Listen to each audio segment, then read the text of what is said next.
സ്വർണം വാങ്ങാം. ഇന്ന് സ്വർണ്ണവില കുറഞ്ഞു. പണിക്കൂലിയും നികുതിയും ചേർത്ത് എത്ര വരും? അറിയാം. കൊച്ചി, കേരളത്തിൽ ഇന്ന് സ്വർണ്ണവില കുറഞ്ഞു. തിങ്കളാഴ്ച വില കൂടിയത് ആശങ്കയ്ക്ക് ഇടയാക്കിയിരുന്നു. അമേരിക്കയിലെ പുതിയ സാമ്പത്തിക മാറ്റം ലോക വിപണികളെ പിടിച്ചുലയ്ക്കുമോ എന്നായിരുന്നു ഭയം. എന്നാൽ അമേരിക്കയുടെ റേറ്റിംഗ് കുറച്ച നടപടി വിപണികൾ അത്ര ഏറ്റുപിടിച്ചിട്ടില്ല.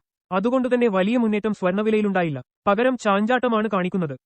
ഇന്ന് വില കുറഞ്ഞത് സ്വർണം വാങ്ങാൻ ആഗ്രഹിക്കുന്നവർക്ക് നല്ല അവസരമാണ് നൽകുന്നത്. കാരണം ചാഞ്ചാട്ടം പ്രതീക്ഷിക്കുന്ന ദിനങ്ങളിൽ സ്വർണ്ണവില കുറയുന്ന വേളയിൽ തന്നെ ഉപഭോക്താക്കൾ അവസരം മുതലെടുക്കണം. ഏത് സമയവും വില കൂടാനും കുറയാനും സാധ്യതയുണ്ട്. ഇനി ഇന്നത്തെ സ്വർണ്ണവില സംബന്ധിച്ച് അറിയാം. കൂടെ വിപണിയിലെ പുതിയ മാറ്റങ്ങളും. കേരളത്തിൽ ഈ മാസം രേഖപ്പെടുത്തിയ ഏറ്റവും ഉയർന്ന പവൻവില 73,040 രൂപയായിരുന്നു. പിന്നീട് 68,880 രൂപ വരെ കുറഞ്ഞിരുന്നു. ശേഷം ഉയരാന് തുടങ്ങിയിരിക്കെയാണ് ഇന്നത്തെ ഇടിവ് നേട്ടമാകുന്നത്. ഇന്ന് ഒരു പവന് സ്വർണത്തിന് 69,680 രൂപയാണ് നൽകേണ്ടത്. 360 രൂപയാണ് കുറഞ്ഞത്. ഒരു ഗ്രാമിന് 45 രൂപ കുറഞ്ഞ് 8,710 രൂപയായി. വെള്ളിയുടെ വില ഗ്രാമിന് 107 രൂപയാണ്. ആഭരണം മാത്രം മതിയോ? ഈ സ്വർണം വാങ്ങൂ. സ്വർണ്ണാഭരണം വാങ്ങുന്നവർക്ക് കുറഞ്ഞ നിരക്കിൽ സ്വർണം കിട്ടണം എങ്കിൽ 18 കാരറ്റ് സ്വർണം വാങ്ങുന്നതാണ് ഉചിതം. ഗ്രാമിന് 30 രൂപ കുറഞ്ഞ് 7,140 രൂപയായിട്ടുണ്ട്. അതായത് ഒരു പവന് 57,120 രൂപ വരും. പണിക്കൂലിയും ജിഎസ്ടിയുമെല്ലാം ചേരുമ്പോൾ 62,000,63,000 രൂപ വന്നേക്കാം. എന്നാലും 22 കാരറ്റിലെ ആഭരണവുമായി താരതമ്യം ചെയ്യുമ്പോൾ വലിയ ലാഭം ലഭിക്കും. എന്നാൽ 18 കാരറ്റ് സ്വർണത്തിൽ നിന്ന് ഉപഭോക്താക്കൾ പിന്നാക്കം പോകാൻ ചില കാരണങ്ങളുണ്ട്. ഈ പരിശുദ്ധിയിലുള്ള സ്വർണം ആഭരണം മാത്രമായി ഉപയോഗിക്കാനേ സാധിക്കൂ.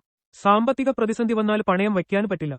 ബാങ്കുകളോ ധനകാര്യ സ്ഥാപനങ്ങളോ സ്വീകരിക്കില്ല. 22 കാരറ്റിലുള്ള ആഭരണങ്ങൾ മാത്രമാണ് ബാങ്കുകൾ സ്വർണ്ണവായ്പയ്ക്ക് സ്വീകരിക്കൂ. 22 കാരറ്റിലെ സ്വർണം ആഭരണം വാങ്ങുകയാണെങ്കിൽ പണിക്കൂലി, ജിഎസ്ടി, ഹാൾമാർക്കിംഗ് ചാർജ് എന്നിവ കൂടുതലായി നൽകണം. അതായത് പവന് വിലയേക്കാൾ ചുരുങ്ങിയത് 6,000 രൂപ അധികമായി ചെലവ് വരും. ഇതേ സ്വർണം വിൽക്കാൻ ശ്രമിക്കുമ്പോൾ ഇത്രയും രൂപ നഷ്ടമാകുകയും ചെയ്യും. മാത്രമല്ല വിപണി വില സ്വർണം വിൽക്കുമ്പോൾ ലഭിക്കുകയുമില്ല. എങ്കിലും വൻതോതിൽ വില കൂടി വരുന്ന സാഹചര്യത്തിൽ വിൽക്കുന്ന വേളയിൽ നഷ്ടം കുറയും. അമേരിക്കയിൽ സംഭവിച്ചത് ഇതാണ്.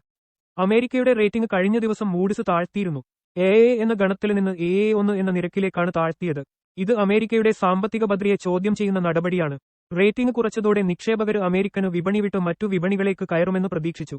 എന്നാൽ ഇന്നലെ അത്ര വലിയ കോളിളക്കം വിപണിയിൽ കണ്ടില്ല. സ്വർണ്ണവില കുതിക്കാൻ ശ്രമിച്ചെങ്കിലും പിന്നീട് താഴ്ന്ന് $3,212 നിലനിൽക്കുന്നു.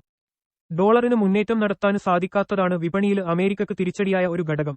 ഡോളർ സൂചിക 100.35 എന്ന നിരക്കിലാണുള്ളത്.